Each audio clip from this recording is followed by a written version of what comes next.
मैं जौन बारा की तरफ से इस विद्यालय में स्वागत करता हूं। बहुत अच्छा कार्यक्रम यहाँ 5 दिन चला। सूचना समय समय पर मिलती रहती है कौन सा कार्यक्रम किस समय चल रहा है।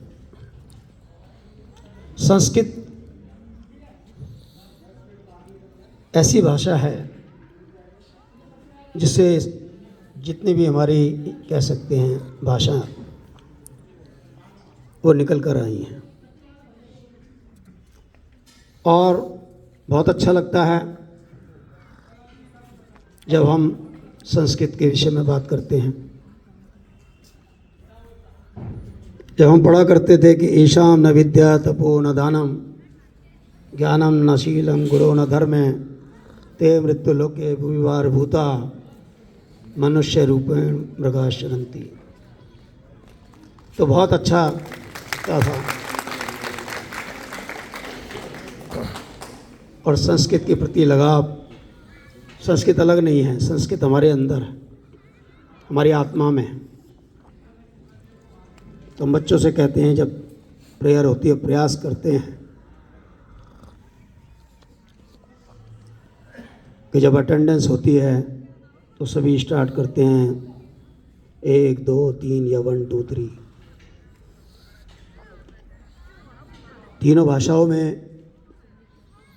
असेंबली हो, इसका पूरा प्रयास विभाग में किया जा रहा है। और बच्चा बोले 1 द्रव 3 4 5 6 7 8 9 10।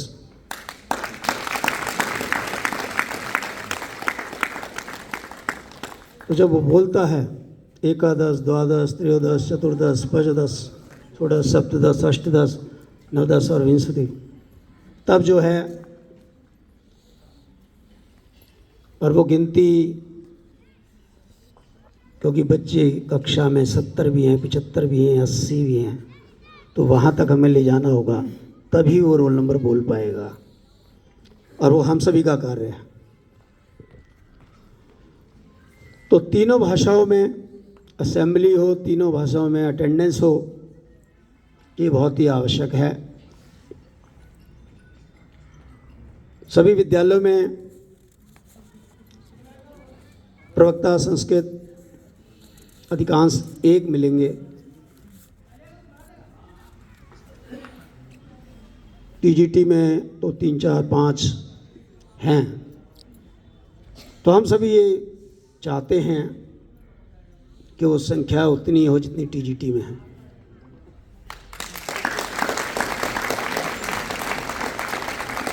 और उसके लिए आवश्यक है विद्यार्थी जैसे इंग्लिश लेता है हिंदी लेता है वैसे ही संस्कृत भी ले।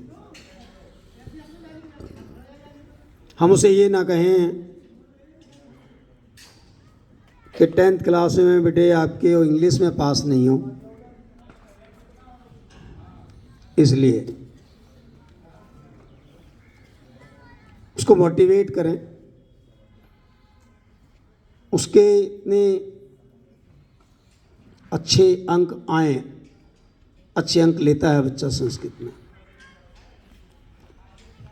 तो हमें वो चीज़ ज़रूर ढूंढनी होगी कि 11वीं में वो संस्कृत में 90 नंबर लाने के बावजूद भी वो विषय ले,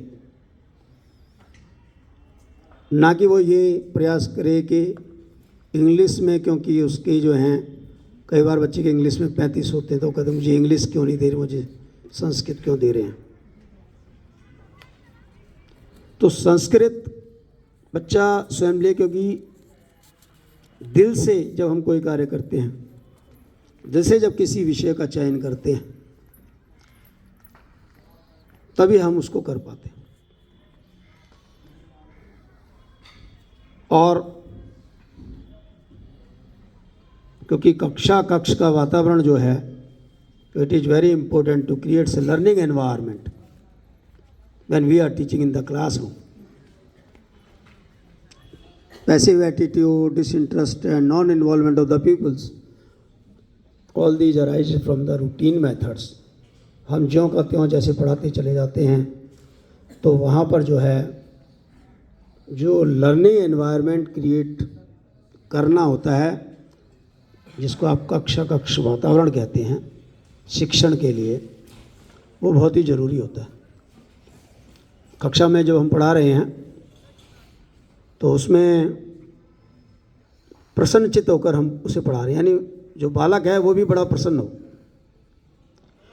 जो भी बात कहे आत्मविश्वास के साथ कहे, कॉन्फिडेंस के साथ कहे, उसके अंदर जिज्ञासा हो कि मैं इसे सीखूं। उसके अंदर जो है विद्यार्थी जब तक अपने शिक्षक के साथ जुड़ेगा नहीं तब तक हम उसको और बेहतर नहीं दे पाएंगे। तो डिस्कस करना बहुत ज़रूरी है विद्यार्थी के साथ, और एंजॉय करें। वो मैं इसलिए जोड़ रहा हूँ क्योंकि मैं 5 दिन से इस कार्यशाला जो चल रही है उसमें आप कितने प्रसन्नचित्त होकर ये कह रहे हैं कि इसको आप 1 दिन बढ़ा दीजिए, 2 दिन भी बढ़ा दीजिए, 10 दिन भी बढ़ा दीजिए, ये महीने भर भी चलती रहे, ये कभी समाप्ति ना हो।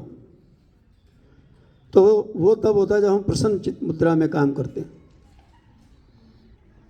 एंजॉय करते हैं, उसको आनंदित होते हैं, रुचि होती है उस विषय में कह लीजिए, या किसी भी कार्यशाला में कह लीजिए, या किसी भी कार्यक्रम में कह लीजिए। तो बच्चे ने जो विषय लिया है हम उसे चाहे हिंदी दें, इंग्लिश दें, संस्कृत दें, उर्दू दें, पंजाबी दें, वो अपने रुचि से लिए, अपना उसका इंटरेस्ट हो, तभी वो उसमें बेहतर कर पाता है जो सब्जेक्ट का विषय का चयन होता है। फिर वो मोटिवेट करें, जैसे जयदेव जी मोटिवेट करते हैं, अभी प्रेरित करते हैं, जो हमने देखा जब आप सभी उनके साथ उनके विचारों के साथ यहाँ कौन सी एक्टिविटी आप करा रहे थे जब, तो बहुत अच्छा लगता है। एक बार सर जी के लिए जोरदार तालियां बजाइए, तालियां बाहर तक सुनाई देनी चाहिए।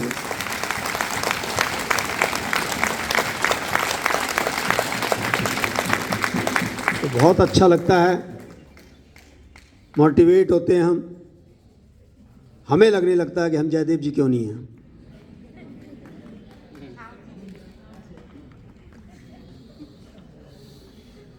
तो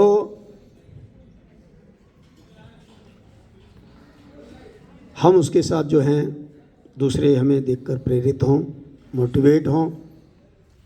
और 2 चीज़ क्लास में और बहुत ज़रूरी होती हैं, एक रेगुलरिटी और एक पंक्चुअलिटी। बच्चा रेगुलर रहे, यानी रोज़ आए, और रोज़ तो आ रहा है लेकिन समय पर आए। तो ये सारी चीज़ें बहुत ही ज़रूरी हैं। और आज सभी ने जो है ऐसा कर दिखाया है कि ज़िंदगी को खुदा ने क्यों उलझन भरी बनाया है, सोचा भी न था सपने में जो आपने कर दिखाया है। और खुशी इतनी हुई जिसे शब्दों में हम समझा नहीं सकते। मालूम आज हुआ कि आपने समय यूं ही नहीं गंवाया है, और करना मेहनत और भी ज़्यादा कुछ और करने के लिए, यानी कौन सा सपना आपके लिए हमने अपने दिल में सजाया है।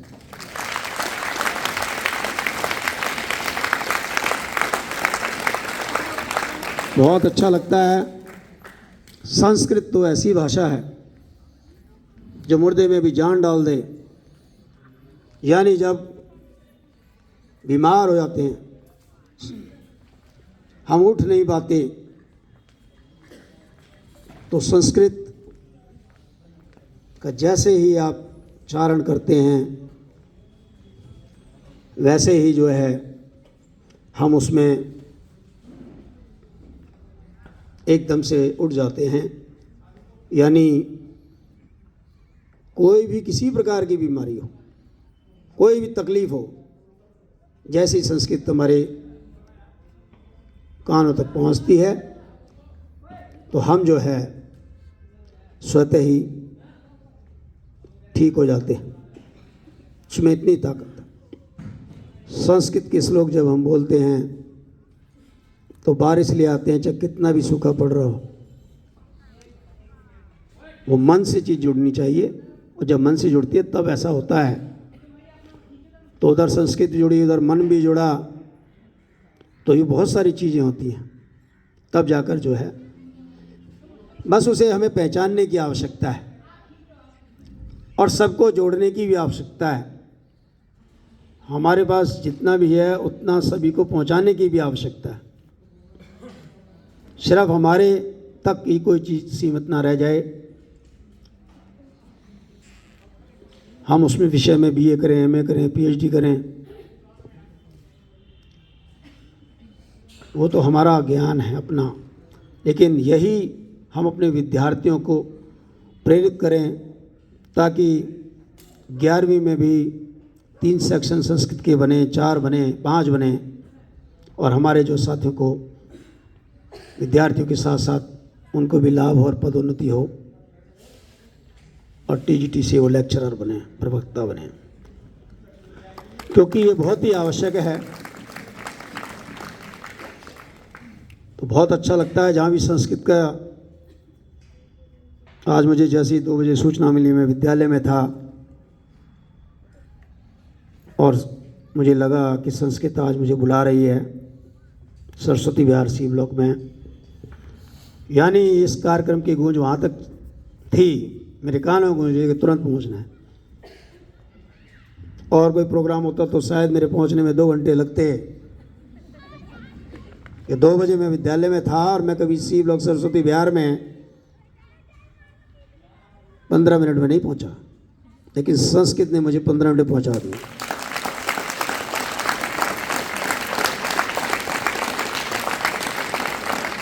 संस्कृत को मैं झंडे वाला से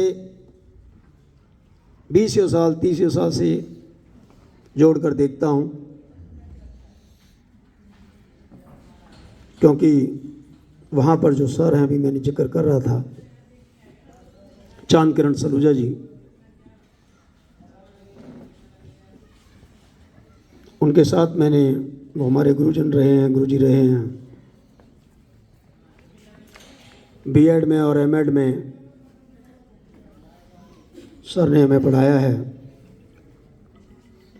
तो इसलिए बार बार संस्कृत का जुड़े रहना, याद आना, उसमें जीना और उसके लिए कुछ कार्य करना, ऐसा हमें लगता है हम अपने को जुड़ा पाते हैं। तो मैं आप सभी का तहे दिल से शुक्रिया अदा करता हूं, और क्योंकि जैसे अभी जिक्र कर रहे थे कि कोई भी सेमिनार हो, कोई भी कार्यशाला हो, एक फ्रूटफुल जो कार्यशाला है, जिसको हम कहें कि हाँ हम कुछ यहाँ से लेकर जा रहे हैं। तो CWSN का एक सेमिनार हुआ था, उसमें 2 दिन में 3 विजिट हुई थी। एक बसंत कुंज में, जहाँ अक्षय प्रतिष्ठान है,